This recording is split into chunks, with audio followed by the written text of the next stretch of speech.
Rema Namakula alabiddwako ng'anyenya nyash anyenyerezaamu Dr. Hamza n'agamba bana bawala abali eyo bakyala bw'obeera ne bbaawo ng'ali mu kifo ng'ali bowa tomukkiriza kwebowa situka munyenyeze nyenya akabina bantu bangi muze mugamba Rema talina nyashi naye ku kyenda bano olaba nyashi Dr. agamba wawawa omwana yakula nyashi abadokita bakuwengalo gwe Rema yanyenyeza nyashi wano akabina sebo Rema ina the diva tosobola beera diva wagwanga nga Rema atoina nyashi aba wanyenyeza nakona gwe kona amagunju gwe bannange ekyali awo kona Rema go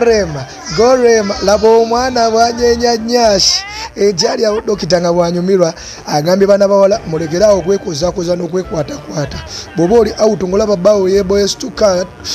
attracting attention ye tomukkiriza kwebaka tomukkiriza kuloba ye Rema wafe omulaba laba nyashi kona gwe obubaka bwa Rema badde kiriyo omanyi abantu bagenda out ebiseera ebisinga ebimu mwamu abawala abeetega kati Rema obubaka badde nga buli kiriya bw'ogenda n'omwami wo tomukkiriza kulobera ku bakyala balala oba buwala bulala mu distractinga. Subscribe to Val.